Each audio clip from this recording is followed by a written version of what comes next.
Welcome into the Ringerverse. This is the Ringer's Nexus podcast feed for all things fandom. We are Jomi, the explainer, Adeniran. You've got questions, he's got answers. We are Steve, the architect, Ahlman, the builder and tinker of things. Old man Van, he the resurgent hairline coat, baby Chuck, the 25-carat closer. 25. Extra carrot. Extra carrot. Together we are known as the Midnight Boys. Follow us on socials, Insta, Twitter, Facebook, TikTok. Jomi. Guys, I've been, preaching the Instagram. Follow us on Instagram. Follow us on TikTok. We're doing crazy numbers on TikTok, fellas. Couple videos getting 1 million views. We're steadily rising up those ranks. I'm like, yo, let's get some energy into the TikTok. Come on, y'all, lock it in. Jomi is a content slave driver. Yeah. Okay. Well, I wouldn't use those words exactly, but yeah, you are. Jomi came to me. Jomi came to me, and he was like, "Van, great news. This big sports organization wants to bring us out to a game." Okay. Oh. And I was like, "This is awesome. I would love to go to a game with my pals." Mm-hmm. And then I thought, "Hey, Jomi, am I gonna have to work?" Absolutely. No, dude. What the fuck, Jomi? The name of the game is to expand our base. Are you trying to make us do the apple dance at a game? No, I don't think anything that's silly. But I do what I want to do, right? And you guys, we talk about this. We sit and we're like, guys, how do we grow our audience? How do we put ourselves into as many people? This is the friendly face he puts on, where he's like, "No, you got to give us this content." All right, well, don't do that. Okay, don't lie to the people. Okay, ultimately, we all have the same goal to grow this podcast, right? Well, in order to do podcast so, itself, socials being something. Have you ever thought that sometimes I just want to hang with my friends? Sometimes I want to hang with the boys without having to put everything online. You know what I'm saying? Obviously, sometimes we do that all the time. Bond. We do that all the time. We do that. We go to Van's house, no phones. We just out there having a great time. Yeah, haven't done it in a while. Here's the deal. I'll tell you this. It's going to be hard. Like, for example, we can't. Kerm doesn't want to work. Don't do that. Stop lying on him. So how are we going to grow the podcast when we can't even stop lying on him? Produce it. Kerm would love to produce it. Kerm works hard. Don't listen to him. Kerm's a hard worker. You know what? I'll tell you something about Kerm. I used to first think that Kerm's aversion to work was something that was, but now I know why. Kerm is cosplaying as a crew member. Kerm is talent. Oh. Kerm is talent. Kerm knows he probably got people in his life. It's like, hey, just to let you know, you way too talented to be behind the boards on that shit. Kerm probably got so many poems about like fucking over the Midnight Boys and he's Kanye. Your game dad. Your game dad. He's Kanye. He's Kanye. I'm game.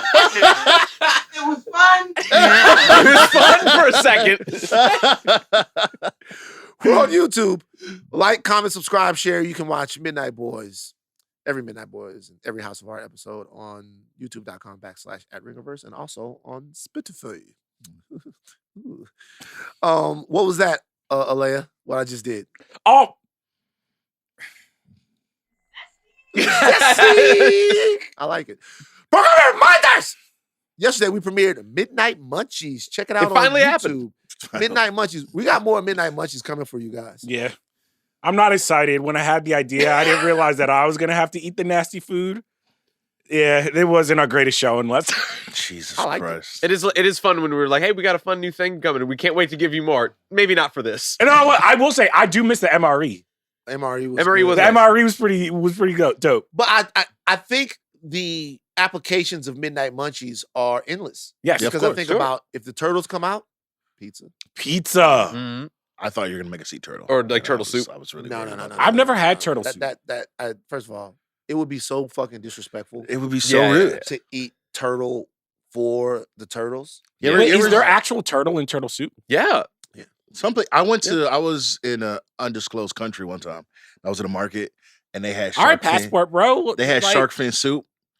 And I was scared. I was scared. And it's unfortunately good. Cool J from Deep Blue Sea. Remember that song? Yeah. Deepest blue is my head is like a shark's fin. Deepest blue is my head is like a shark's fin.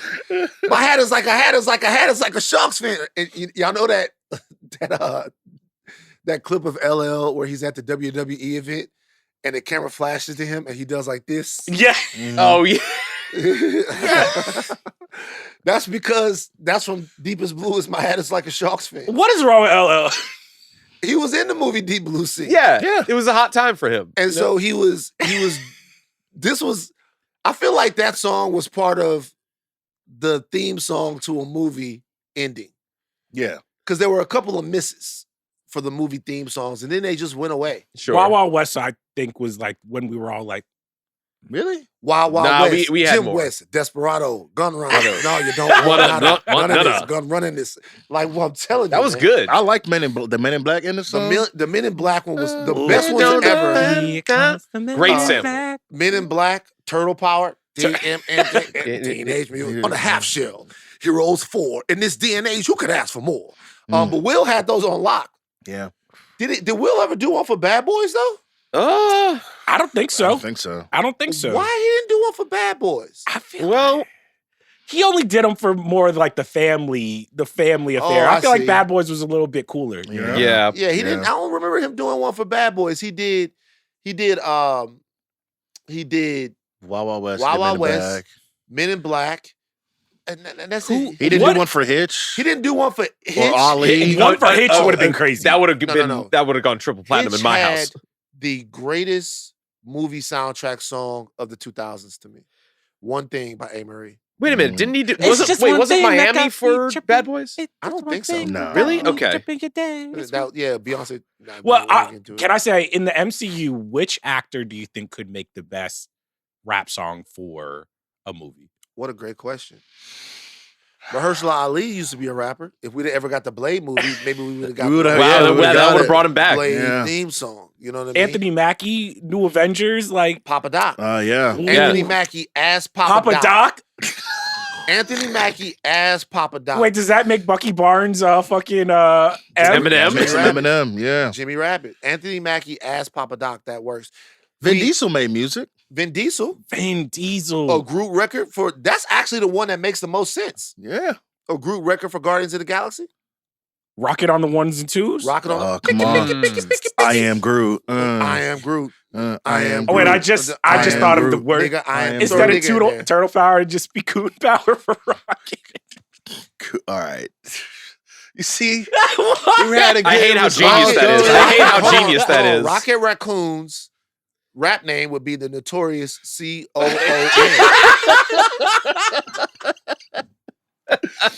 Oh my God. Rocket featuring Byron Donald. Rocket could have his whole coon squad. Oh my goodness. Anyway. Charleston White. Charles and Candace Owens. Great. Can we get to Last of Us? This week, House of R gives you their deep dives on The Last of Us. The Midnight Boys will give you their instant reactions on the finale of Andor, as well as Bud Mash, and more House of R content coming soon. But on today's show, we give you our instant reactions to the latest episodes of Last of Us. Last of Us spoiler warnings, everything up to date, no spoilers for the game. Steve, run the spoiler warning. We're getting ready to talk about The Last of Us. You're listening to a reaction podcast. The spoilers are coming. To begin our reactions, we have to put you in the know. The way to do that is the Midnight Manifest. The only person who can do that is Chuck Wagon. All right, this is your Midnight Manifest for Last of Us Season 2, Episode 5, directed by Stephen Williams, written by Craig Mazin. The WLF finds spores in their hospital basement, but refuse to alert the wider community. It's day 2 in Seattle for Ellie and Dina, who have made the theater their home base. Dina coordinates a safe-ish path for the two to walk to the hospital, and during it, we learn that Ellie's lover had a very, very tragic past. At night, Ellie and Dina are trapped inside a warehouse with the stalkers, aka the smart zombies, that have begun to evolve. The duo is saved by Jesse, who reveals that Tommy and him followed the pair a day after they escaped. Ellie, Dina, and Jesse are chased into the woods by the WLF and run into the Seraphites, who hang and disembowel a WLF soldier. Dina is then shot with an arrow when the Seraphites discover the trio. Ellie tells Jesse to escape with Dina to the theater while she leads the Seraphites away. Ellie then ends up finding the hospital and cornering Nora in the basement level that's infected with spores. Nora tells Ellie that Joel killed everyone in the hospital and murdered Abby's father, the doctor who supposedly could have made a cure. Ellie says she knows, doesn't care, and proceeds to torture Nora in order to get information on Abby's whereabouts. And that has been your Midnight Manifest for episode 5, Last of Us season 2. Van, I'll just start with this. I was interested after watching this episode to get your opinion. The pluck in this episode to me was at an all-time high. It felt like they kind of got a little back on track with last episode. I was like, all right, I'm vibing. This one, there were some moments where I'm like, very, very plucky fair. Let's get into it.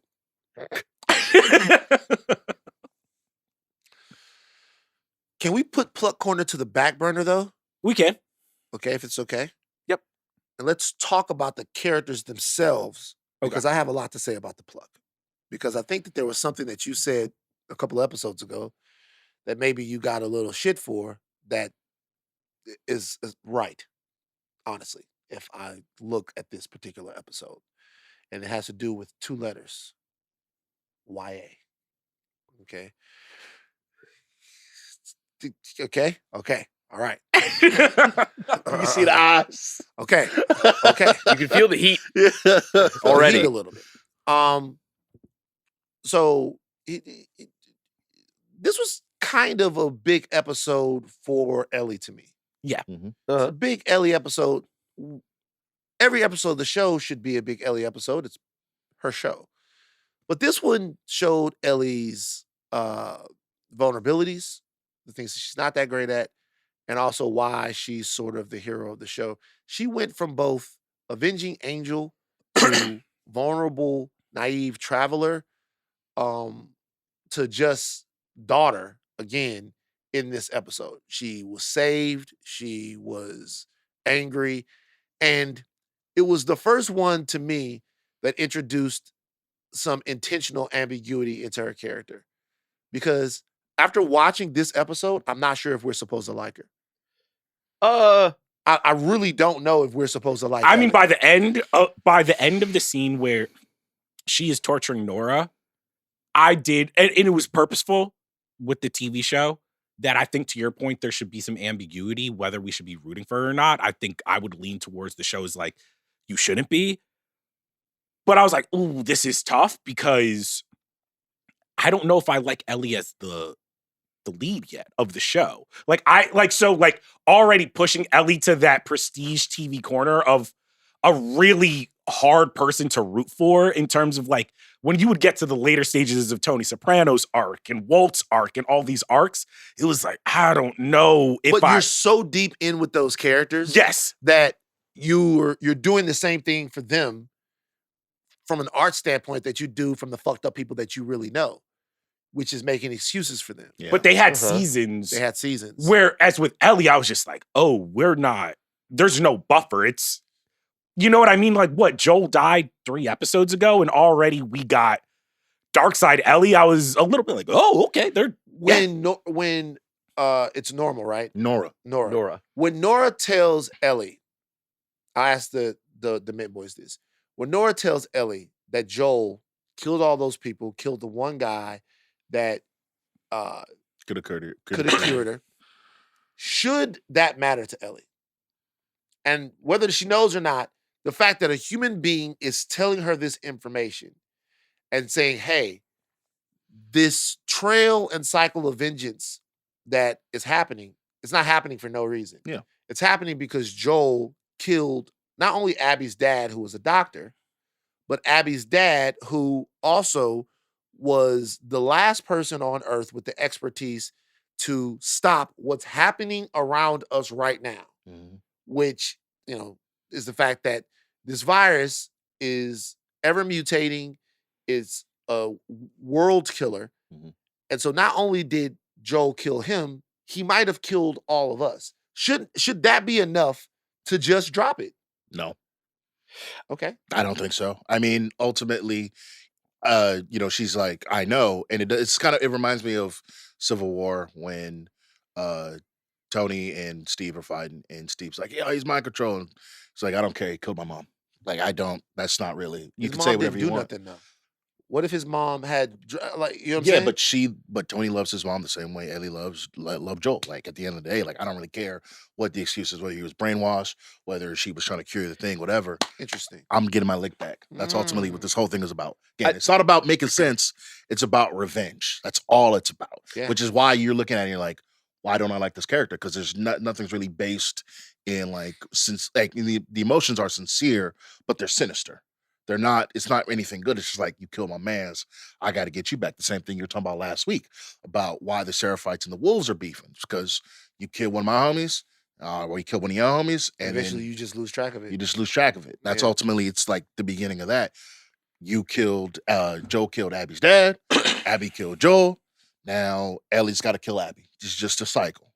And it's the idea of, if those reasons are enough for Ellie, that ultimately I'm not very interested by, because what I was mainly interested in this episode is the internal conflict between still going through with this and being motivated enough, not just for her, but for Dina as well, because we see that she has her own motivations here. But to know that when somebody throws the reasons for killing Joel back at Ellie and she's more or less unaffected, I'm actually more interested as to why, with all of that information, she is unaffected, because we have 5 years of context that we are still missing between Joel lying to Ellie about what he did and where we are right now.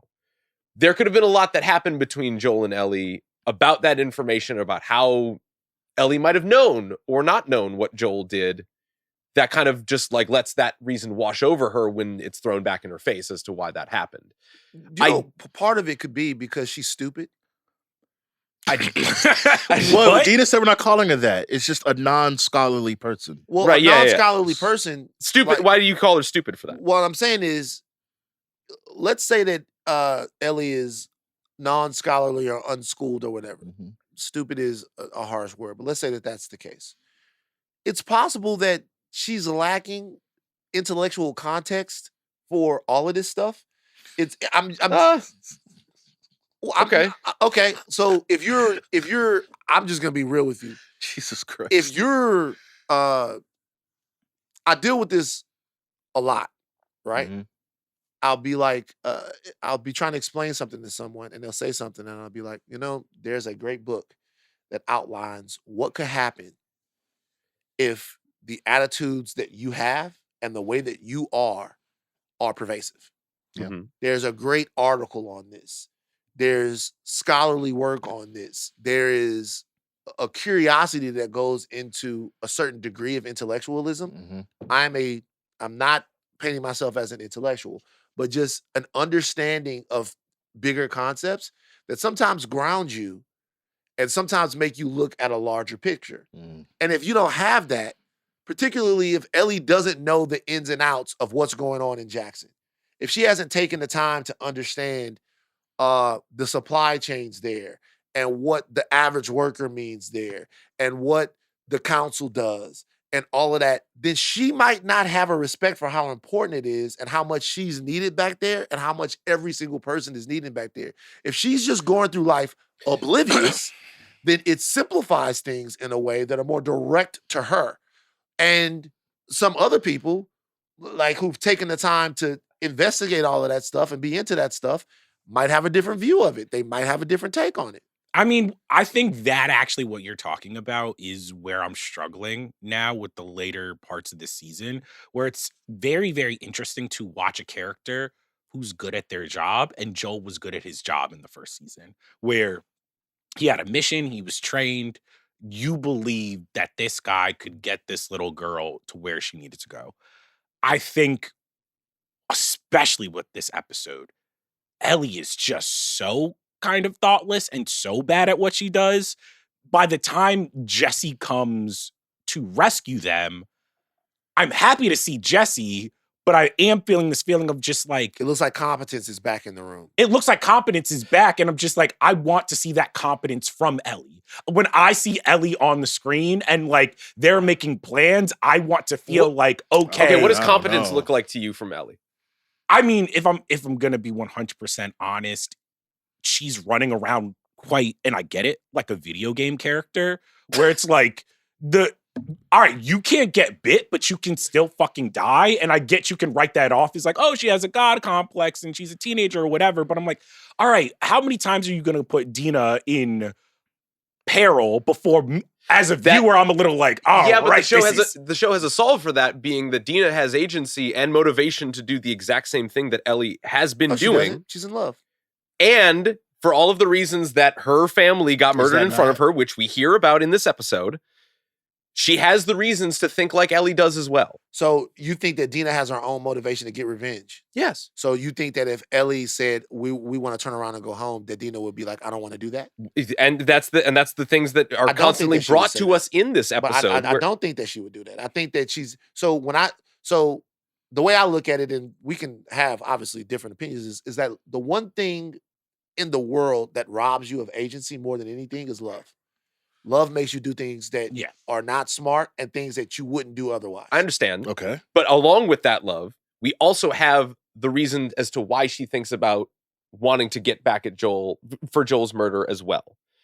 I'm not saying that any of those reasons are good, but we have the reasons. And when Jesse comes back to rescue them and take that back, you can throw that logic back in his face to be like, why the fuck are you going back for them anyway?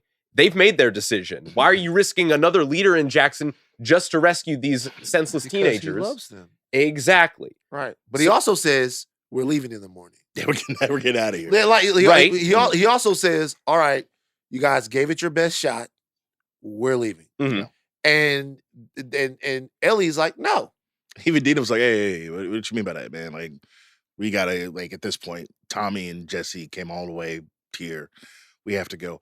I am struggling with your guys' takes, to be honest with you. Yeah. Because, like, you mentioned love. Mm-hmm. That's what this whole thing is about. The whole thing is Ellie loved Joel. Dina loves Ellie. Like, this whole thing is people making, bad decisions, but we can't discount the reasons for doing it. Like, we know it's not smart. We know it's not what, you should probably be doing. But at the same time, you have to understand, like, these people have connections to these people. And at the end of the day, like, again, it's not the smartest thing to do. It's not the right thing to do. But it's what they are going to do based on their emotion. I think that there's a difference to me between, you can explain it. We could explain it. Well, there's love. There's this reason they're doing that. To me, there's a difference between what's happening on screen and whether it's engaging or not. And I'm just getting to the point where it's like watching two teens fuck up. Like I'm watching like Harry Potter and the fucking cordyceps virus is just a little, to me, at this point, I'm like, all right. I think that's I don't know, man. Look, I feel like it's... They found themselves in that warehouse with all of those smart... The stalkers? Yeah, sure. Small stalkers. And I was like, what the fuck are they doing? Yes! They I was annoyed. I'm like, what the shit are they doing? And by the way, look, we had the conversation during the first season about whether or not Joel should have actually let them operate on Ellie, which he should have, right? But he just should have. I know that he couldn't, and that's the whole thing. But there is something that compounds after a while. Mm-hmm. To your point, everything that you said is true. And I'm not in any way saying that this episode is bad. I'm just like investigating the character's motivations in the show itself.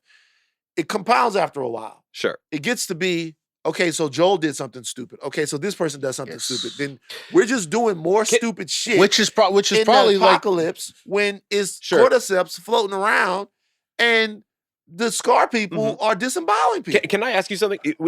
Because this is like a big thing about the dissonance in the game versus the show. Because by this point in the game, you and Dina have killed dozens upon dozens of people.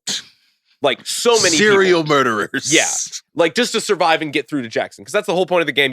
You're killing zombies and killing people. Why did they get killed? Why did they kill people? Why did Dina and them kill people in the game? Yeah, in the game. Because of survival, and they're going to be hunted, and like WLF doesn't know who they are. They pursue them. The Seraphites don't know who they are. They kill them. They try to kill them. They're scrappy, they're competent, they're very violent, and that's based on that survival. If you would have seen more of that in the show, does that inform their like competence and survivability? Yes. Great question. Yes. Okay. If I felt anything other than fear for them being out there, part of this is sexist as well. I'm talking about myself. I'm not talking about anybody else here. I'm talking about myself right now. When Jesse arrives, I'm not going to blame the writers of the show. I'm going to blame my eyes. When Jesse arrives, it looks like somebody that knows what they're doing has shown up because they're in trouble. Well, they're not in trouble because they're women, but the internal biases that I already have in my mind that I've been socialized into, being a 45-year-old man, they're still at play. If you would have gotten them riding all the way to Seattle, being badasses, and actually killing people and getting behind people and not just running and screaming and all of that stuff, don't get me wrong, they show them being good at stuff. Yeah, they've killed like 2 people. Yeah, I think. they showed them being good at stuff. But mostly what they've showed them as is kind of babes in the woods, if I'm being honest with you.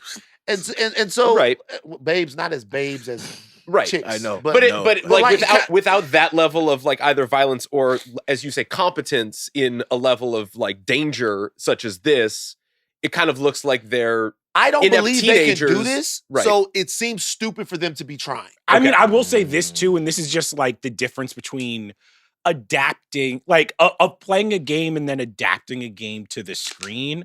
I don't know if enough time has passed in the real world and in just how I view the show for Bella Ramsey. To me, the Bella Ramsey portrayal of that we're getting still feels like a child. Does that make it like everything that we've gotten this season has been Tommy yelling at Ellie like she's a child, Joe yelling at Ellie like she's a child, her doing stuff like she's a child, where I feel like as in the game and stuff that I've seen from it, because you're pushing a very fake character, you could be a little bit more brolic, you could be a little bit more action hero-y, you could kill a bunch of people.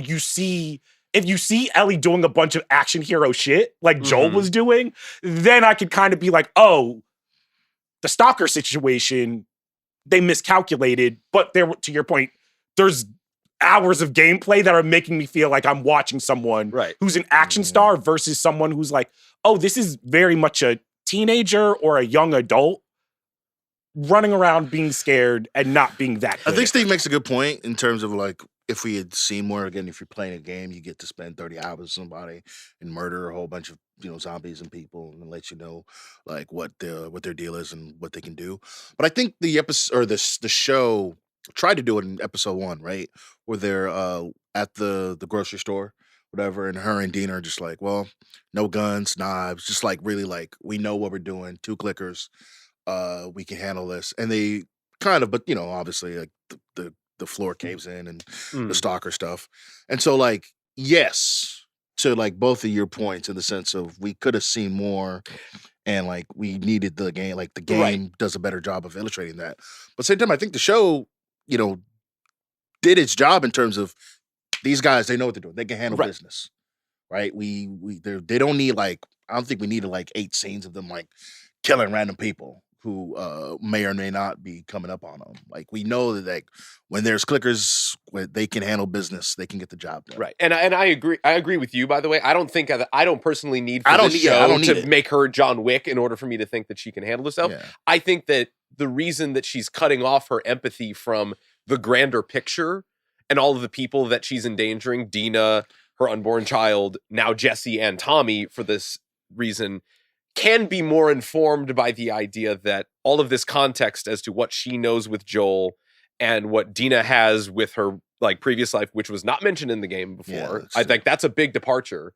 from Dina having her own agency to want to stay with Ellie and enact that revenge with her. Yeah.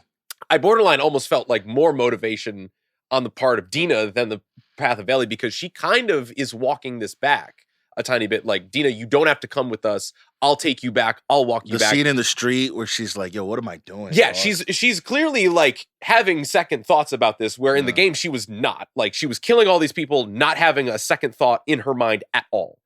And I kind of like this idea because whenever she's faced with the, like, in front of her reality of, oh, somebody's actually was in the room with her, I'm going to get close. Now I'm full steam ahead. I'm going for revenge. But when I'm with Dina, when I'm with Jesse, like, that might be coming into question. I have all these ends pulling at me. That wasn't like that in the game. Dina was unstoppable. What was the Go reason forward. that Dina told Ellie that she didn't mind her running into situations half-cocked?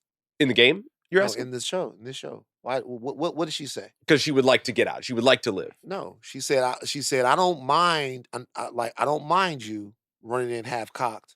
She said it's one of the reasons why I love you. Mhm. She loves this part of her. She's all of this is emotion. Mhm.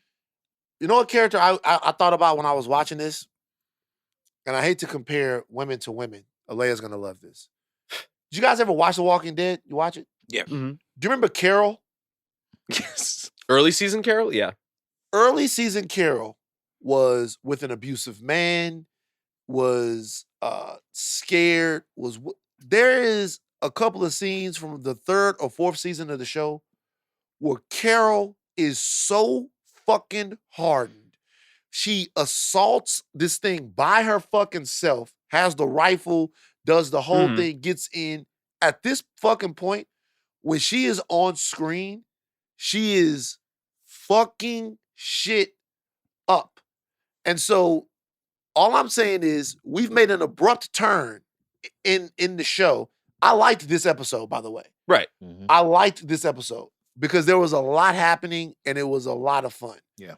But there was a part of this episode and Kalika's where I sighed and Kalika was like, why are you, like, what's the deal? You don't like the show? I'm like, no, the show is good, but I'm like, what the fuck are these kids doing?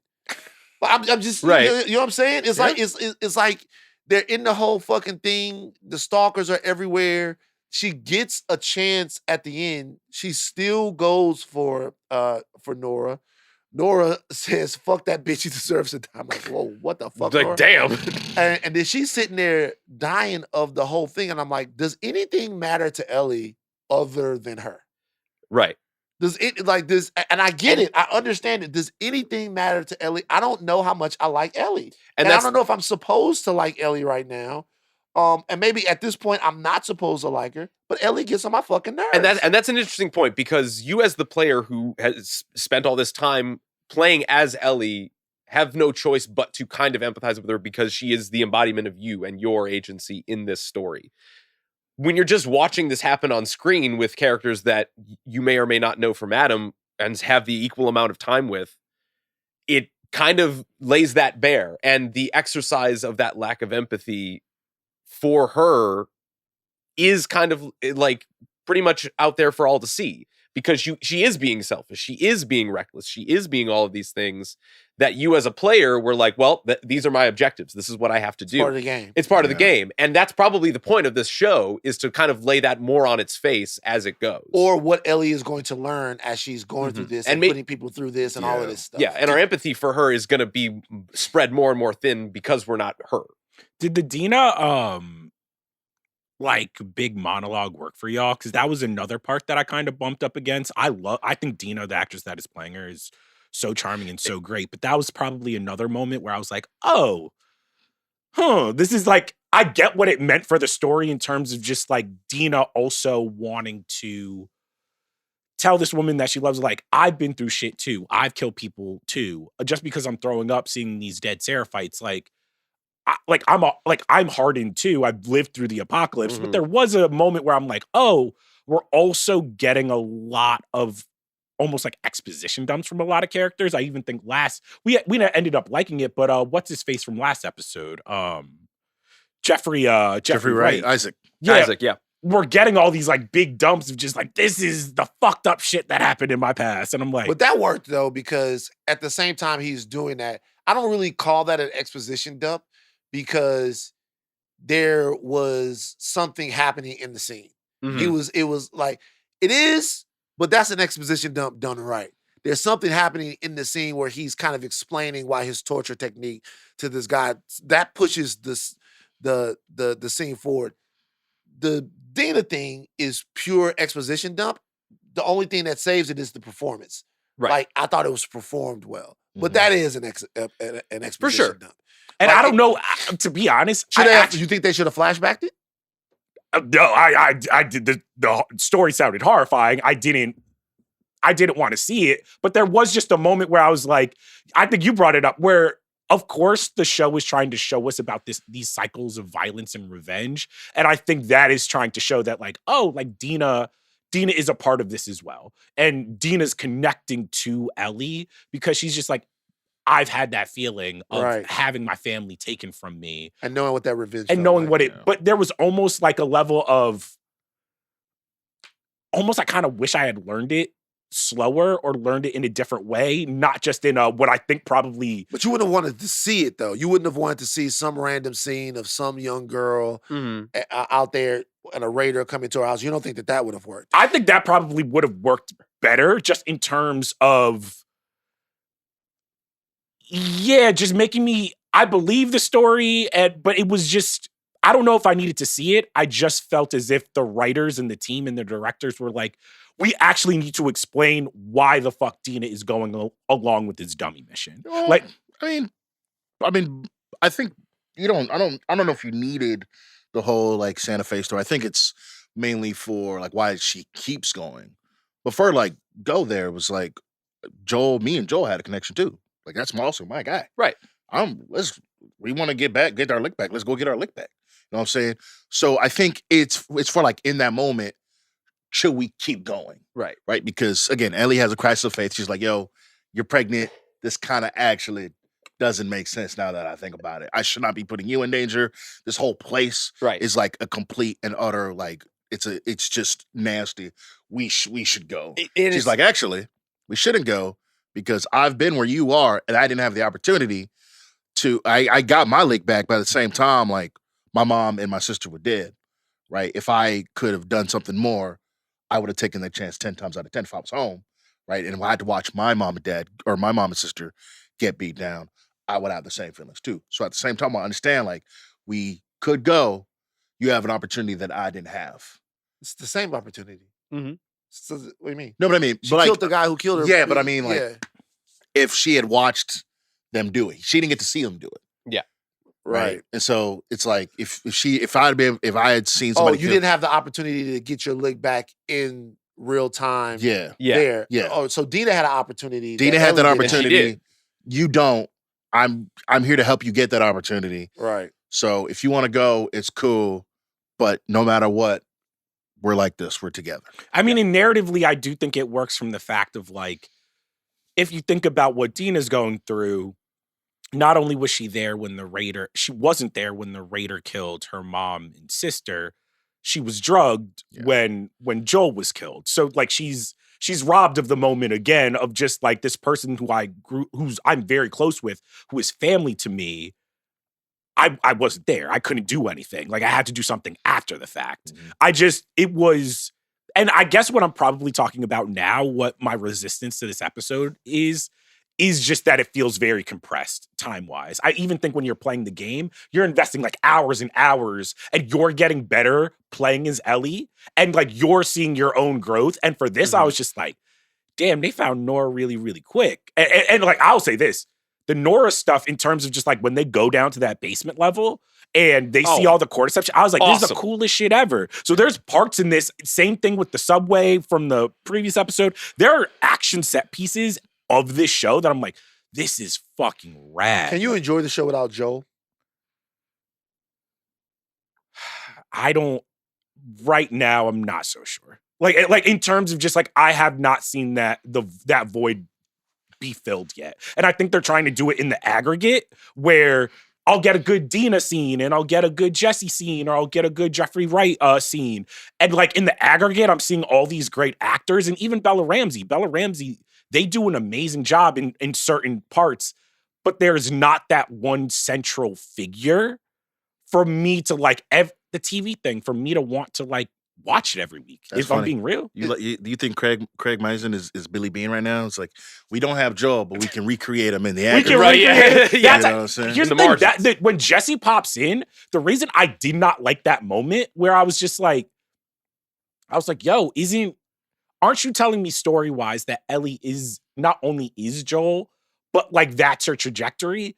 Yo, you gotta prove to me that Ellie is capable. And I'm not even talking about, I'm talking about performance. I'm talking about character. I'm talking about just the way you don't think carry Bella a show. Ramsey's risen to the occasion in the absence of Pedro Pascal?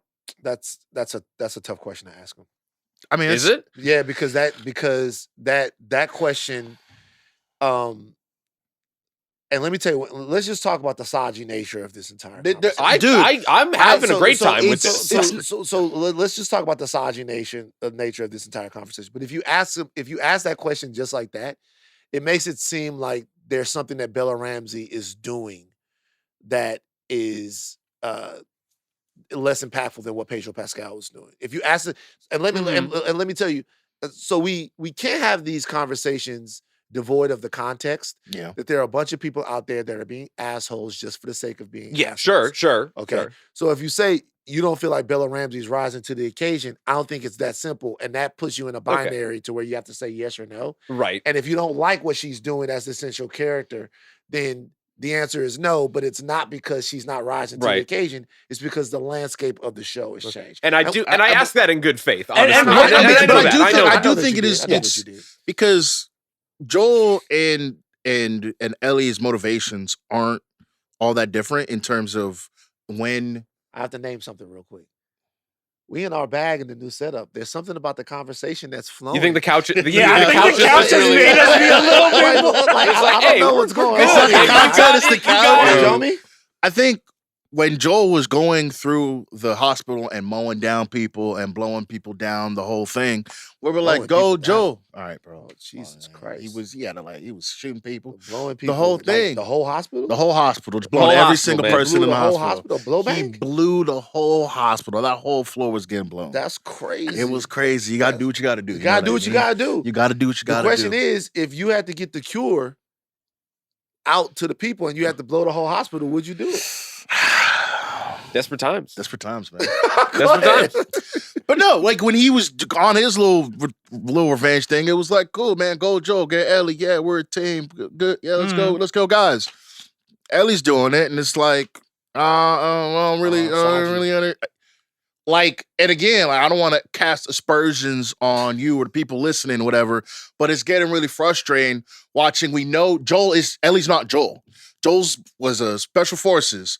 Man was goddamn near 90 years old. Like, he's lived a life. Like, we know that he is extremely capable because this is Ellie. This is like it's her rookie year, dog. We know, like, she's got some talent, but there's still some growing to do. Yes. We can't expect her to be Joel and start blowing down people like she's she's John Wick. Yeah, but here's the thing, and I'll use another HBO show in comparison. When they kill off Ned in Game of Thrones. Spoilers for Game of Thrones. Bro, that show came out. We're gonna say it though. That show came out in 1859. The books came out. The last time the books came out, all the popes were Italian. What are you talking about? And this is a new age. This is American. Don't worry about it. But in Game of Thrones, spoilers. I think what they managed to do, and obviously they had the books, is at the end of that first season, you're like, Jon, Daenerys, Arya, Sansa, all of these kids. It's a very similar thing where it's like, these are young actors. Right. How are they going to rise to the occasion? And what I think that they had was their stories were actually always more compelling than Ned's, and we just didn't know it. Basically, where it was just like, oh, Jon's lineage, you start being like, oh, this is way more important than I thought. Yeah. Daenerys, you're just like, oh, wait, they're turning Daenerys into this, like, how is she going to become a world conqueror? And I think when I talk about Ellie, it's less of what Bella Ramsey isn't doing, and it's more so a wolf and cub story about trying to say, like, getting this girl to a certain destination so you can save the world is a lot more compelling to me than Ellie being like, someone killed my dad, and now I need to go find them. Like that, like, you can make both stories compelling. It's not true. It's not true, but also kind of true. Yes, but also no, because the actual comp would be Arya, and we had to watch Arya go through assassin school. Like, ninja Yeah, but training. once again, they interesting. showed us that. assassin school was interesting. You like the no face god? That meant something to liked you? it. I liked people I didn't liked like that? Arya with the hound. That's what I'm saying about What time. the hell? Yeah, right. You need it, but but that was like 4 or 5 seasons worth. yeah, but here's the thing. What I'm saying is, if we're only gonna get like maybe another season of The Last of Us, there does become a point where I'm just like, we're not getting that many episodes. So at some point, Ellie is going to have to become competent enough to carry what is a very action-forward show. And right now, it's just like every single time we've seen Ellie go out, she's gotten bitten the first time.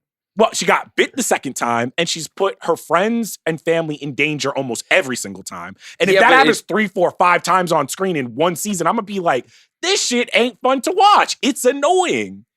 I'm not blaming her for the stalkers. Yeah, no, I don't Can really we talk about agree the stalkers fully. and the cordyceps evolution real quick? Cool. Because the best scene of the episode to me was the first scene. Oh, with the park.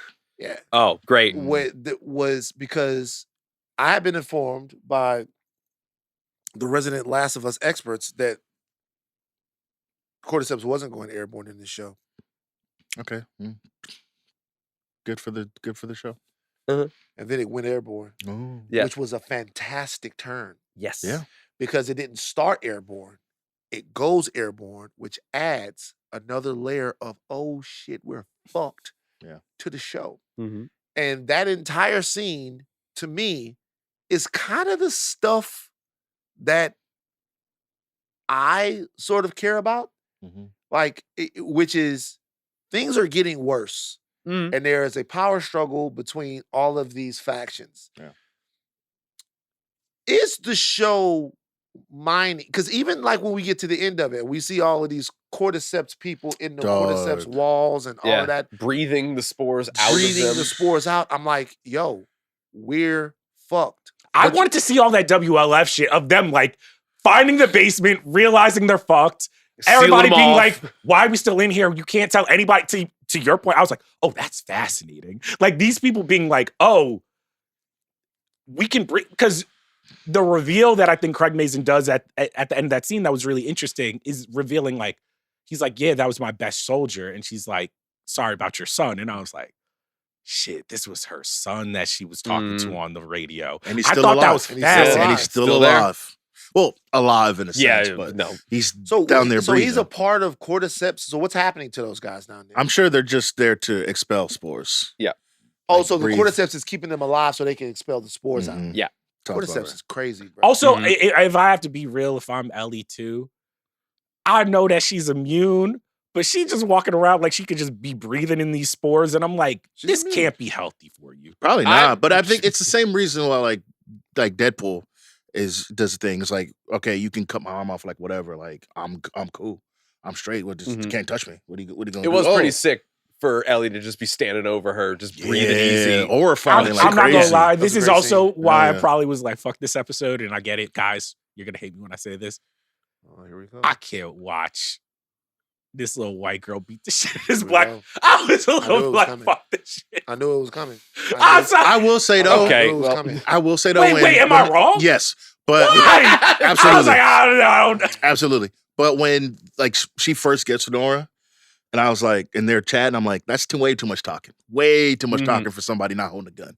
Either blow her down or like let's leave it. I Right. like Nora. I like Nora, I Nora, feel like way too much yapping for me. I'm like, I yo, got- Ellie. Me caring about Nora is like caring about Draymond Green's civil rights. Where Draymond Green was like, I'm looked at as an angry black man. I'm like, bro, and look, here's the thing. I fuck with Draymond Green. Sure. Likewise. I do. Yeah. But One You of the know, greatest we ever seen. I fuck with Draymond Green, but bruh, watching Draymond Green, part of the fun of watching Draymond Green Is just how he's gonna spin it? has been like, who is Draymond gonna kill next? Yeah. Who's he gonna drop kick? Who's he gonna like do some Like, WWE shit to? You know, if right now, what's your boy that went to Duke that played for Phoenix now? Tyus Jones? Nah, he went to Duke, the white boy. Grayson Allen. Yeah, he makes like half his threes. All of a sudden, he's good. What the fuck? So Grayson Allen, it got to a point to where Grayson Allen, I'm like, Grayson Allen legitimately has a problem. Yeah. Like he got to, Grayson Allen was kicking people. Remember on Hostel where you cut somebody's Achilles off? Mhm. Grayson Allen was like stabbing people. The whole nine. I was like, he's really sick. He's gonna kill. He's gonna hurt. He's gonna kill on the court. But then he just kind of became regular. Yeah. I mean, he's still Cooled a little off. dirty, but he became regular. Not Draymond. Nah. Draymond he goes from hitting you in your nuts, punched out a teammate. I can't march with you, bro. I can't march with you. Oh, here's the thing. I can't march with you, First of Draymond. all, And so Nora, I can't march with you. I can't. it was tough because I was like, I would have marched with you, but you said that bitch deserved to die. Yeah, no, you can't do march that. with you, really. Nora. Yeah, you I can't do can that. feel it. I can name it. Nora, I can't march with you, man. You can only go so far. Yep. Yeah, I only can't go so march far. with you, man. all I'll say is this, and this is also speaks to like Ellie, what you doing? When she walks in the room, hey, be like, hey, put your hands above your head. Because once she does, I hate when villains do this, when they like flip some shit to the character's face. Oh man, I'm like- that's kind of exactly how that goes down in the game, where she just like throws some shit at you, and you got to chase her through that hospital. like- It's so annoying. I'm like, Ellie, tell her to put her fucking hands behind her Ellie, head, shoot bro. her in the face. Nah, because she can't. gotta find Abby. Because they're gonna all start running. You're absolutely correct. You guys are 100% correct. It's not the smart thing to do. But at this point, Nora was talking to Ellie crazy. I was like, yo, a lot of lip for somebody with their hands above their head. Ellie, stop playing around. This is not the time to get sweet. Start shooting. Start stabbing. Do something. She runs. I was worried at first that she wouldn't get Nora. I was like, yo, Ellie, maybe y'all was right. Maybe I was right. I was like, yeah. But eventually, they get down to B2, and I was like, listen, no, we're probably not going to give up Abby's location, which, by the way, I don't know what kind of connection, the kind of like power Abby holds among the people. Maybe it's just a WLF thing. Oh, are you but, saying like- that you would give up my location? Absolutely. If you're breathing in spores and Absolutely. waiting to die, Now, no, it's two things. One, like, I'm petty enough to be like, if I'm already dying, right? It's one thing if you got the gun to me. sure. But if I'm already like breathing the spores, I'm gonna be petty. Like, you're already gonna kill me. I'm already gonna die. So at this point, before I You go, gonna right? give up your Absolutely. soldier, the person you was in the trenches with. 100%. You already I don't like y'all like that. Hold on, let's be very Jomi clear. is the guy on the first 48 that's Easily. selling Yeah, the whole yeah, team easily. out for Arby's. Easily. Yes. And guess what? Arby's. I am too. Well, it's not Arby's. It's a large Baja Blast. Remember, Yeah. a large Baja Blast. That's easy. My boy Ryan, shout out to him, who was a criminal. He's not anymore. He's a good father, a good man. But Okay. he was. But I at He's one reformed. point. Oh, yeah. But I was like, yo, how come I didn't want to? I was just asking. It's like, how come y'all never put me down with the caper? You guys are out here doing capers. Uh-huh. Like, how come you guys never put me down with the caper? And they're like, man, you gonna tell. Sometimes you just know. And he was like, it's not even that you gonna tell because you gonna like want to tell the police or something like that. He goes, you gonna get to telling one of your stories, and all of a sudden in the story, it's gonna be like, so me and Ryan kicked in this dude's door and stole all his dope. Cause he was like, once you get on these stories, you have no concept of what it is that you're saying. Smart man. And you just, the shit, he's like, man, you gonna tell. You're gonna be telling the cops. You're gonna try to lie to the cops, and the truth is gonna come out. It's like, we can't trust So you you. think Nora should have just sold immediately? I don't think she should have sold. I mean, I know that antagonizing Ellie was probably the wrong thing to do. Yeah, And Yeah. you're I think already she was- I gonna think she was- die, I think she was trying to do that though to throw Ellie off so she could throw her off with the and throw it off. worked. And it did But work. also, I'm just like, Ellie, why are you letting Nora get inside your head? This makes no fucking sense. I mean, well, no, it actually kind of does make sense because she has been pulled in like 3 different ways the whole this thing's entire like- episode. It's like, again, you seeing somebody who was there when your man's died. Yeah. Is gonna feel Lights are pretty a little- bright. The lights are very bright. Ultimately, the job did get done, You- but you can't let Nora talk to you You like know that. what needed to happen? This is my favorite lyric of the year when Drake is like, I was talking to Lil Durk's boy. And he was telling me how he was just a menace in his hood listening to Marvin's Room. Mm. That's what Ellie needed. She needed to put in her little like ear pods, listen to some Wham, and just go Sure. to, like, you know what I'm saying? Like, you need a soundtrack when you fucking murdering. Murdering people. Yeah. How come there's so many guitars around? Actually, I was bumping on this where I was like, okay, we have maybe a couple too many perfectly Well, preserved but guitars. it's like that in the game, no? There's like guitars No, yeah. everywhere. There were. In the game, you just found guitars. But everywhere. but they find that theater as if that band just set up and left. I mean, ultimately, guys, It's fine. It's good. It's good. fine. I think It's not. It is fine Yeah. because again, this is a product of the game, and the entire thing is you've got the guitar to feel the connection back to Joel, And she begins to remember, and then she stops. and then she stops. Last week, she played the whole "Take on Mhm. Me," and it. I mean, obviously, like very emotional, but it, it's like her and Joel, like together, that connection. This week, starts to play, doesn't play, Mhm. and just puts it down. Yeah.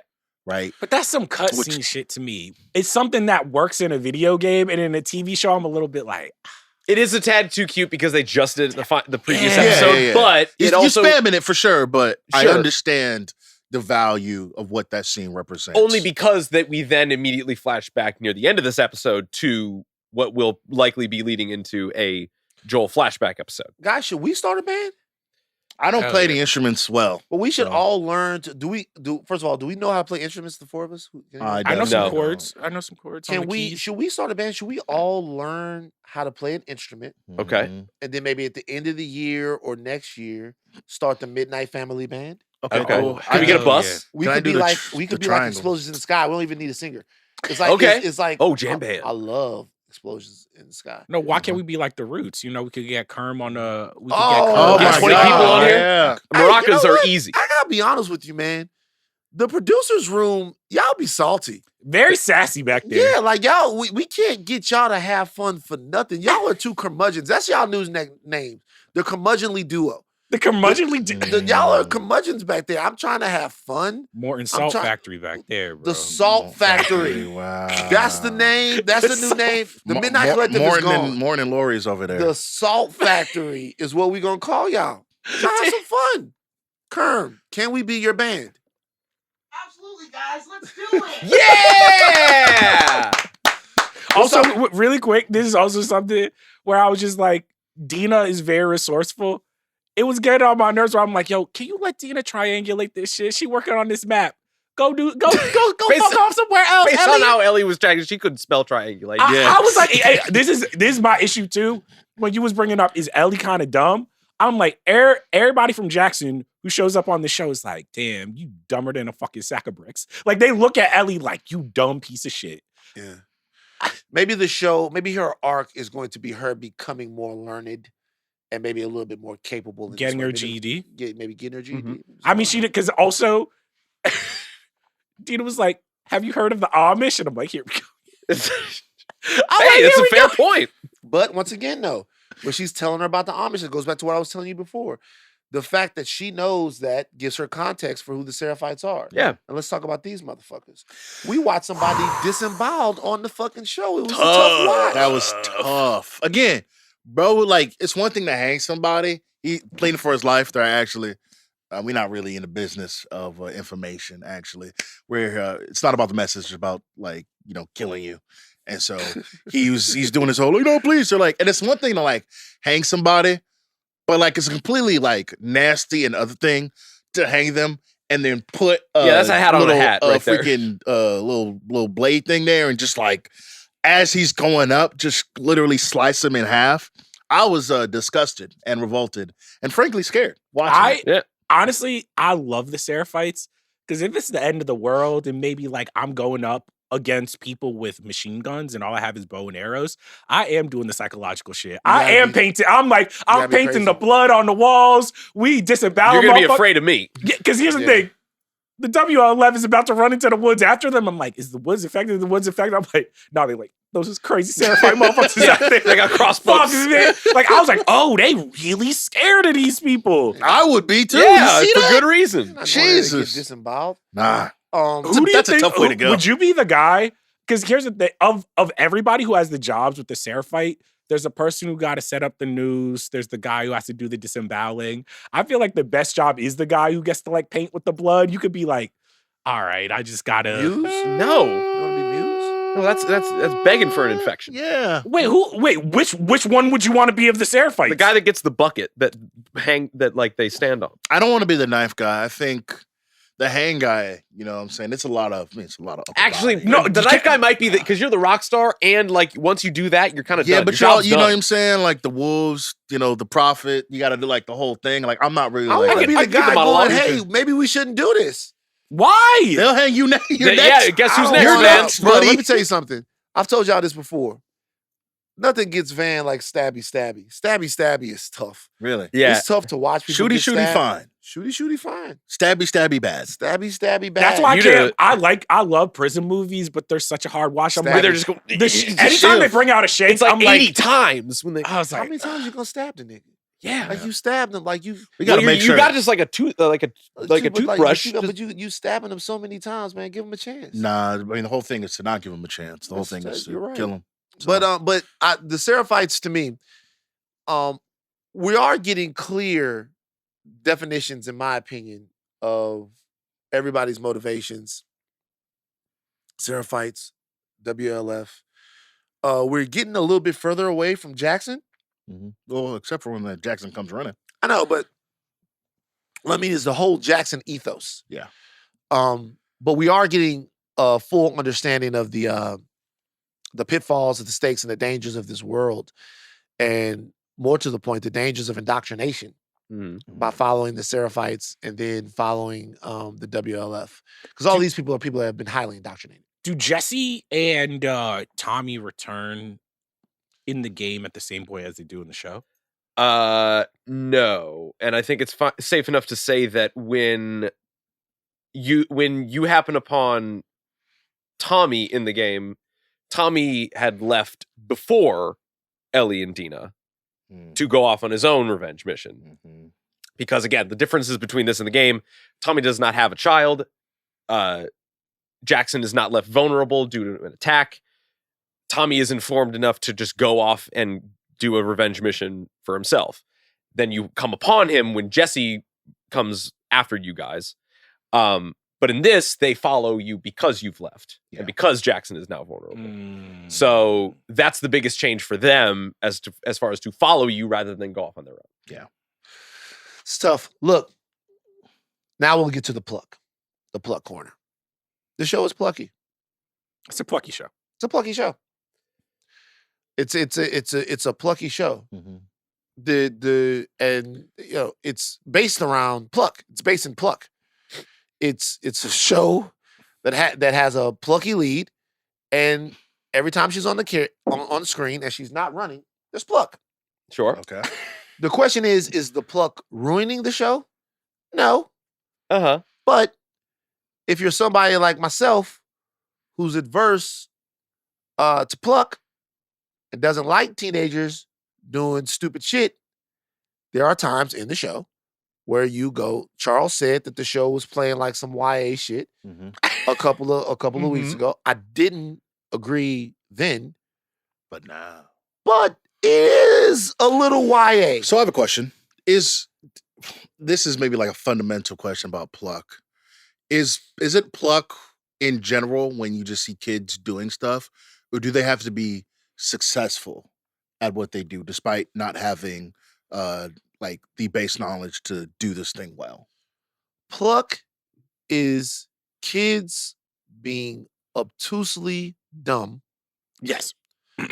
And that being central to the story. It's tough for me. Okay. So you they're just like Three Stoogesing their way through Mr. an adventure. Magooing Like their way. Arya to wasn't success. plucky. I get So you. But is that the kind of comparison that you're making for them in this show at this point? No, it's like Because I'm bringing this all the way back. That would mean that Kate Bishop's Hawkeye is not plucky because she's actually No, decent. she's plucky. she's plucky. All right, so but here's the why would we difference, leave 'cause I'm that not in? saying, like, bumbling if their way you- through. She's not this. bumbling her way That's through. Married Through Sinners. She was kind of If you take like teen Plucking. movies, like they're not plucky to me in like a Super Bad or a Breakfast Club. Like there is a level of where I'm just like when I watch it, they know who they are. they knew who they are. They're almost teenagers to me. Even if you speak to teens, you're just like, oh, you're like a mini adult. You might not have like the maturity Yeah. or like the life experience, but like if you talk to like a smart high schooler, you're just like, oh, you kind of are. You can voice yourself and have opinions, and you're like I talk to you like you're a mini adult. plucky to me is when you have a teen or kid character that is running around and they're not only obtuse, they're obtuse in a way where I'm just like, why are you acting like you're a baby? Or like, why are you acting like you have no common sense? Like, why are you... A lot of it to me is competence. A lot of it is like, if you're just being annoyingly like cloying. The cordyceps people come from sound. Ellie screams, "I'm immune." What are you doing? You're The tank, when she like, the tank echoes throughout and she's just like, oh, sorry. I'm like, you're fucking plucky, you pluck person. I think You're plucking me out, you know? And look, by the way, there's a lot happening, but if you guys gotta be honest with you, the pluck is the juice is loose and the pluck is up. I just want to like be very clear. That's the definition of pluck. That's what we're cementing the pluck definition as. I can say whatever I want. Then anything is possible. Then we can start lying. That's true. Anything is possible. But when I say plucky, you know who's plucky? AJ Soprano is plucky. AJ Soprano is plucky. AJ Soprano, But Meadow is not plucky. Meadow ain't plucky. AJ, this is the pluck meter. You couldn't watch Avatar because it was too plucky. Yeah. Which he's Avatar is very plucky. Last Airbender. Plucky. But look, by the way, sometimes plucky is part of the story. Sometimes, this was him. This is Avatar dude. What's his name? Aang. Neil? Aang. What did you say? His name is Aang. Nee. This is him. By the way, Avatar, don't get mad, guys. Objectively good show. Okay? That you didn't. Objectively good show. You couldn't finish just because of not- the pluck. Just not for Honestly, me. you know what the Hey, guys, Goku can be plucky. Well, Kid Goku could be plucky. I mean, but Goku, the character of Goku is sometimes like, ooh. We have terrible Vegeta. father. You know what the difference is? You're not going to get this. The difference between plucky and not, the original Teen Titans Go. I mean, the original Teen Titans, not plucky. Teen Titans Go, plucky. Well, obviously, Why? I mean, they're made for two different completely Yeah, but there's a different- difference. It's similar characters, but when they're little mini guys, you're just like, this is a very plucky show. I really Brother, feel I've like watched In the Teen Titans, you like, Robin is beating the Young shit out of fucking Justice- slaves. Young Admittedly- Justice, not plucky. Young Justice, not plucky. Again, I feel like we're off the beaten path here when it comes to the pluck that we're guys, talking about in The Last of Us. Steve, they're just making it up. What? Yeah. They're just making it up. Yeah. They're just making it up. None of this is real. None of this is real. They're just making it up. But it's fine. Like It's I okay. get the It's okay. fact that like the competence, You know why? quote You unquote. know why you Just making guys it up. don't want to come to terms with pluck? Because you guys are plucky. Probably. You guys don't want to come to terms with pluck because you guys are plucky, and that's okay. No, You're no. I defending mean, your Yeah, own. the cynicism of the world hasn't exactly cottoned to us yet. exactly. the Oxford definition of plucky is having or showing determined courage in the face of difficulty. Okay. Right? So, yeah, it's one thing for, like, for example, Young Justice. I would argue that, yeah, honestly, I would argue that they're more plucky than the Avatar guys. The Aang, Katara, Oh, Sokka, and them. this because- is Aang. Oh. That's so not. This is so not. This is Aang I can't from take Avatar. this. Oh, oh, oh. I don't know why you But twisting also- your but mouth like also that. Because that's how that little nigga look. It's crazy. But That's also, it's inherently part of what makes all of these young teens, what makes them is that you're a child. We don't believe in you. You're not supposed to be able to do They this. not plucky and menace to society. That all right. You know, like, it's like every teen Shit, thing is nah. not plucky. Shit, Jesus no. Christ. Like, what? Rest in peace, Kane. Shit, no, it was no pluck. Do they let black kids be plucky? See, they don't No, even they give don't us- let black kids See, be they don't plucky. even let black kids be plucky. We can't be plucky. We gotta go to school. Oh wait, no, I am wrong. They did let the RIP the little homie from the first season. He was a little plucky. What's it? Oh, he was a little bit plucky. The two brothers. Yeah, but they was kind of plucky. But like black kids, when they show black kids, black teenagers, they gotta wake up in the morning. Goodbye, Grandpa. Have a good day. Here's your food. then put on fucking Nas as they walk to school. This is how every show about a black teen begins. I love you, Grandpa. I'll be back there to give you your medicine later. Then they put then they put their headphones on, and Nas is in the Yep. Nas is like Some old school rap they're not supposed to be listening that to. they're not Yeah, supposed yeah. to be listening to. Yeah. They was born in like If you don't put on that Gunna. Nas is like dude. Then they go to the store and say hello to Mr. McGillicuddy. Yep. Hey, No, but Mr. I hate when this happens, and I'm just like within the first 15, 20 minutes, the black kid walks out and he sees the fine sister, and she's always just She was somebody. Yeah. the Yeah. most stereotypical with the ass football nigga. I'm like, player. come on, bro. And then he And then his homies next to him's like, "Hey, bro, quit staring, dog. Just quit You got this. staring. You got this. Got Come this on, going, man. then he Go goes talk to school, to her. has a terrible, and then something terrible happens to him at school. Something terrible. Yeah. And then that's what the show is about. Wait, so you're saying black people can't have a Ferris Bueller's Day Off? Hell nah. if they ain't let us have one yet, Hell no. What if he jumps Bro, into the if they Chicago Day saw Parade? a black man driving that car, That they would Ferrari? pull that. Do you know what? Hey, hands up. do you know what? You know who The used to make? vehicle. I'm gonna be real. Do you know who used to make movies, and the movies were just about black kids having teenage hijinks? Kid and Play. House Party, House Party 2. They was in college then, but House Party 2 Class Act. It was about hijinks. Now there was some gangsters in these motherfuckers, Of course, Right. man. but it was about hijinks. It was about they was dancing, freestyle rapping. mhm. It was black youth culture. So wait, Yeah. you're saying After Men's Society came, it was Totally. like, will you survive to be like The walk boys home. so always there's no, changed. there can't be a black breakfast club. The security guard is just like when they. Well, I mean, we could do a black breakfast club, but the school's gonna be in a food desert. So like, Right. where the breakfast coming from? No, but it's like Not That only that, library's there's gonna gonna be look bars on different, the windows. yeah. There's gonna be a metal detector coming in. Like But the whole look, thing. we should have all of these stories, and there've been some. You obviously Dope. Yeah. Yeah, dope. Dope Cool. was like that. They're plucky. Shamik. Shamik is a little plucky and dope, if we being honest. Yeah, I mean there are some. There's a new one coming out right now that's based off of Judy Blume. The Judy Blume book, homegirl who did Girlfriends directed that. Mara Baraka killed. Now Hell yeah. there is teen pregnancy in this, from what I know, but that's also in the Judy Blume. Well, the new Keke Palmer Scissor Joint these days, that was a plucky movie to me. That's a good. That was a these plucky days, movie. about black people just trying to solve a problem. Okay, So here's what I figured, and Steve, this is for us. Yes, really. sir. There's no winning this debate, No. right? No, Because if they are young and unsuccessful, Probably they're women plucky. too. no. They're probably women too. They're plucky. Mhm. If they're young and they are successful, Wow. it's quarter flipping. Right. There's no No, winning no, no, no, the no, no, debate. no, no, no, no. There's no. If you can have a skill where you've demonstrated how you've acquired that skill, Mhm. it's not a quarter flip. Like you just said, you didn't like Arya learning how to be an assassin, but I said it was boring. I didn't say that. okay, I didn't accept okay. her. Learning Let's say how to be an that assassin. Arya kills the Night King and that whole thing doesn't happen. It's a quarter flip. It's not a quarter flip now because we watch the development of the character over time. Would you call I wouldn't call Arya to me was plucky in like season 1, maybe a little bit season 2. Once she's around the hound and shit, that pluckiness It's gone. is gone. That's all I'm saying. Like you could be a small little homie, but you don't gotta be plucky about it. Yelena and Kate Bishop. Kate Bishop, plucky. To me, Yelena is not plucky. Yeah. Look, you guys, I'm enjoying The Last of Us, but I will say, I'm enjoying The Last of Us. I enjoyed this episode. This is a lot of pluck for me. It is like The Last of Us episode, What the Pluck is what we should call it. Like this is a lot of pluck for me. Yeah. There's a lot of pluck. But Jesse came in and he was annoyed at the pluck. Don't even fucking act like he wasn't. Shut up.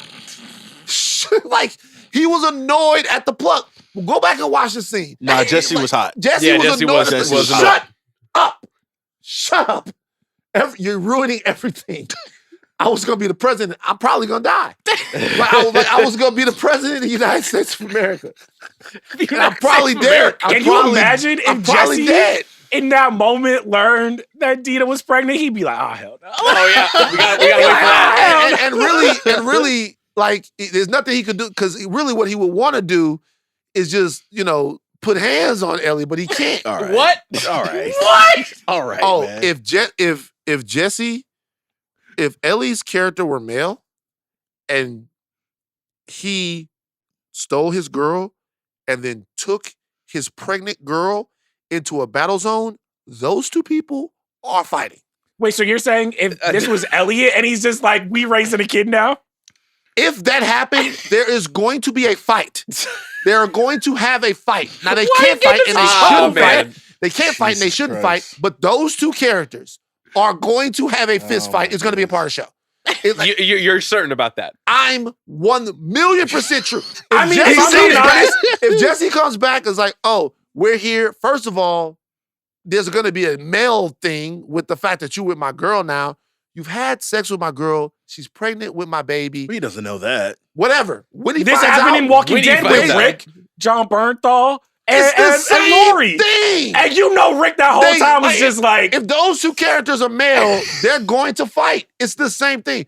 John Bernthal was on The Walking Dead. That seems like a million years ago. wait, what was this character Yeah. on the Seth? I mean, he's got something to tell you.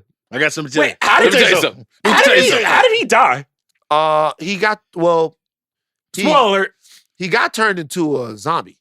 No, but I remember reading But Rick, it I in the think Rick had to comic, kill him. but I in the think Rick show. had to kill him. Because he turned into a zombie right before he got killed. And then there was that whole thing of like, who's the baby? Like, Oh, no. It's not true. He got killed, but then he got killed again because there was a thing in The Walking Dead that whenever you died, you turned into a zombie. yes. Right. So I remember, I think he got killed. What was his character's name? Seth? Something like that. I think Sure it's Seth. he got killed, but then he turned into, it showed him turn into a zombie like right after he was killed. Shane. Shane. He got killed. Rick was not fucking with, Rick was very happy to be like, we gotta get Shane the fuck up out of here. But Shane was also wild. Like, I was just Let me tell you like, something. Tell you John something, man. Bernthal was wild on that show. I think Shane was looking out for Rick. Also, we do have to say, if I'm Ellie, I'm being a smartass to Jesse. I'm like, hey, yo, no paternity test. You feel me, my boy? We don't know. You Don't might know, be the it's father. Crazy. You might. And to your point, to Van's point about Jesse and Ellie, like that scene when they're in the forest and just like, all right, well, we'll meet up with Tommy. We'll get back home. Everybody's safe. And Ellie's like, nah. And he'll look back like, excuse me? Do you not understand like the entire point of this operation is to get you and Dina back safe? I don't really understand like where, your mentals is at right now, but you have to understand we came all the way out here to bring you guys back. There's not really a plan B, essentially. You know what I mean? We have to we got a thing we got to do. Once Dina gets shot with the arrow, Like come on. I'm looking Ellie in the face. I'm just like, if you don't want me to leave your ass fucking right here, let's go. Let's move. Come on. Stop playing. That's a wrap. Well, you're not gonna talk about Pascal showing up at the end. Everybody looks so happy and sweet, and it's Go for it. he's beautiful. Flashback happy. Yeah. Flashback, baby. Shout out to Pedro. Hey, We needed it. We need I'm about to that. say y'all gonna love next week. It's Yeah, gonna be you- great. Y'all gonna be like, All right, man, you a know man what? on Also, screen. I think the show could really, to be honest with you, I think the show works fine without Pedro Pascal. I really do. Could have fooled me. I'm not missing Pedro I Pascal. feel like y'all are pandering this No, I'm episode. not You missing- afraid? Not it's- pandering. it's Y'all Pandering? afraid of I the, like of the the folks. I like I'm the not- show the way it is. I'm not Yeah. missing Pedro Pascal in the show. I'm not. What I am is I'm saying that what they are giving me in lieu of Pedro Pascal is something that I typically don't like when I watch shows. And Not that I'll The Last say of Us, this. not The Last of Us is not that it's not good, Mhm. but typically I don't like shows about plucky teenage people doing stuff. I don't watch that. And I think two things can be true, if we're being honest. I've seen a lot of just critics, people online who have fallen off the show, who to me are different than the bad faith actors who are just like, we hated The Last of Us Part 2. We never liked Bella Ramsey. We don't like Ellie being the main character. I'm like, those people, I'm not talking about that. I do think it is okay to be like, hey, it's a flawed show. The new version of the show, it's different. It's not bad. But I'm like, if you're going to ask me, is this living up to the heights of season 1? It's not being a hater to be like, not yet. Like, we've had really high highs, but like the lows are a little bit like, oh, okay, we got to iron this fucking shit out. But there's other things. We're not in Jackson anymore. We're in a new place. It's a transitional, like the president says, momentary pain is a transitional time. All Like right. Steve's president said. All right, let's wrap this. Not my president. This is your Excited to president. see what that. it looks like next week with old Reed Richards back, man. Reed Richards. It's gonna be fun. Fantastic Fantastic Four. You think? I mean, you think we'll get him telling Ellie what happened? Maybe. Maybe. Could be. Guys, before we get out of here, we have a little bit of nerd news. It's been reported in some of the trades that our boy, I would say our friend of the podcast, Yeah, Jake man. Schreier, director of Thunderbolts, Beef among many other things, is now one of, if not the top contender for the new X-Men film. So, Van, really, really quick, feelings on that? Excited? Are you surprised? I'm excited. I think that when you watch what he did in Thunderbolts, the ability to take these characters and give them emotional stakes, that's what the whole X-Men thing is. Mm-hmm. And that's what he was able to do. Visually, I think the X-Men in the MCU, they are going to need a freshening up. You're going to have to be able to have the X-Men world, which is a lot more fantastical than the MCU world to a degree. I mean, the MCU world got pretty fantastical there, but you're going to have somebody that needs to be able to bring the X-Men into a world where it seems like they belong. And I think he can do that. I like his visual style, I like his pacing, I like his storytelling from what I saw of him in Thunderbolts.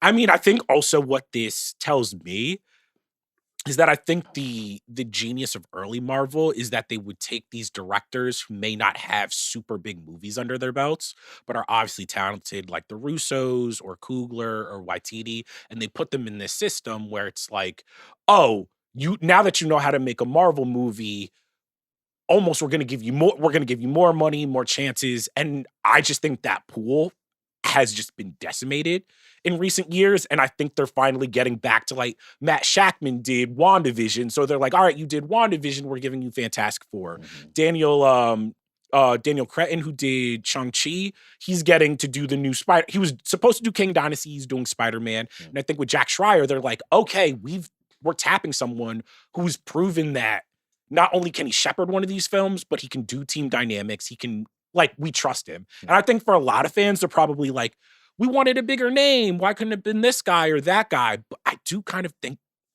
making a good Marvel movie is almost different than making any other movie. I think it's just it takes another skill. I think so. I think what's interesting for me is, we had Jake on and, he talked about doing a lot of the stuff practically. And I'm interested to see how he makes, Patrick Schwarzenegger shoot lasers out of his eyes. Patrick Schwarzenegger.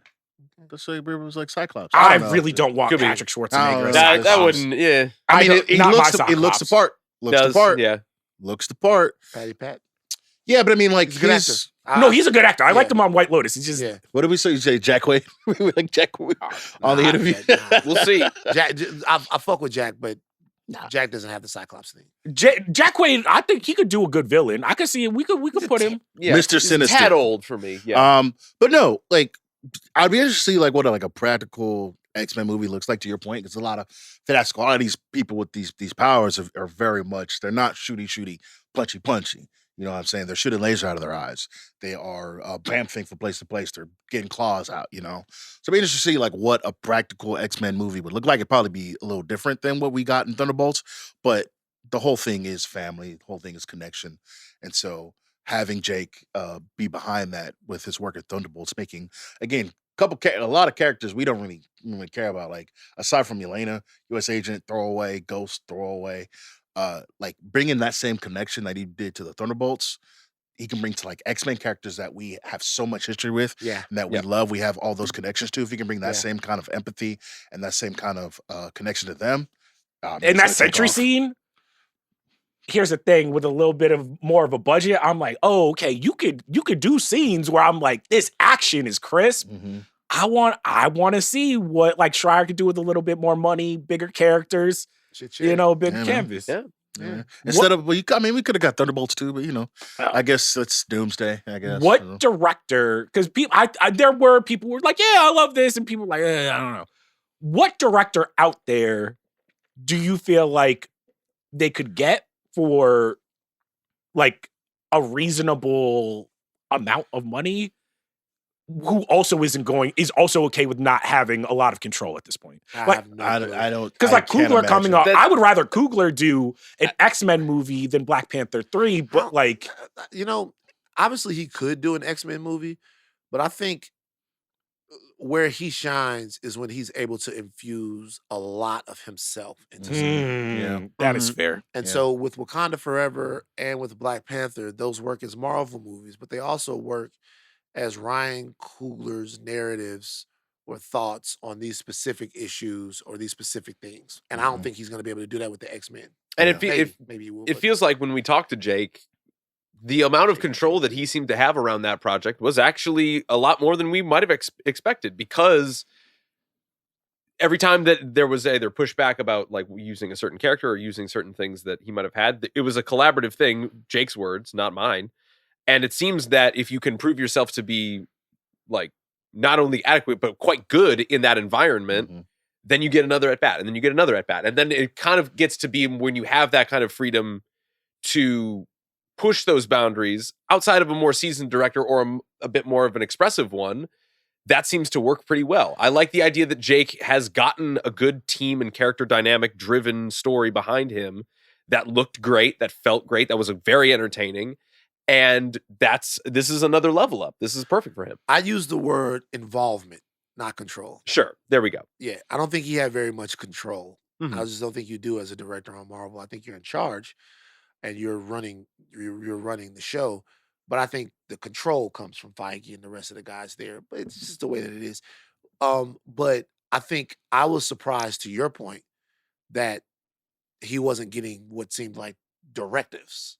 That it was collaborative and he was involved in every minute decision of it. Because I kind of felt like, you know, the way that they've sort of outlined this stuff for the last couple of years is that really Feige is the de facto director of all of these movies. Yeah. And that the actual directors of the film are executing his vision on set. And perhaps that's changing now, because we've had reports of Kevin Feige being too hamstrung in like the earlier Disney Plus days, where there were a million projects that he had to oversee and didn't even have time to get in the types of feedback or oversight that he would have had, knowing the Thunderbolts is like coming up to the heels of Doomsday, kind of letting Jake and the other people cook, and then kind of having, you know, a bit more like, you know, oversight, yes, but like hands on the ground control over the project might be, you know, loosening of the reins. And that might be the thing that Marvel needs. I don't think I think it's not the opposite, but it's more like it was spread too thin with all the shows and all the movies. There's a lot of content coming out. I forget when it was, but they were like quality over quantity. Yes. And so like, you know, 2 movies a year, maybe like 2-3 shows a year, whatever. And so you don't have to like cover so many productions. You can like focus on like 1 or 2 at a time. That way you can get the same kind of QC control that you used to get pre-2020. My personal question, Kevin Feige, did you personally approve of the She-Hulk Megan Thee Stallion twerk off? Maybe I hope he did, so. maybe he didn't. Did he or did he not? I'm still fucking with it. All right, that's a wrap this week on the Ringerverse feed. The House of Art gives you their deep dive on The Last of Us. Midnight Boys return to give their instant reactions to the finale of Andor. You guys nervous, or you guys think it's going to be awesome? I think it's going to be great. The show has not disappointed us thus far, and I think we're going to Nothing but get there. confidence. Going to get there. As well as Button Mash and more House of R coming soon. Our producers in the Salt Factory are Aleya Zenieris, Jonathan Kermah, Steve Ahlman, Jomi the Explainer, Adeniran on socials, # Jomi Skittle, Jom Skittle, Jom Skittle. Jom Skittle, Joe Skittle. Jom Skittle. Ah, yeah, face. An additional production from Arjuna Ramgopal. Chuck, take us out. We have our X-Men director. The Seraphites are getting sucky. And I apologize to Ellie, but I am not enjoying the plucky thing.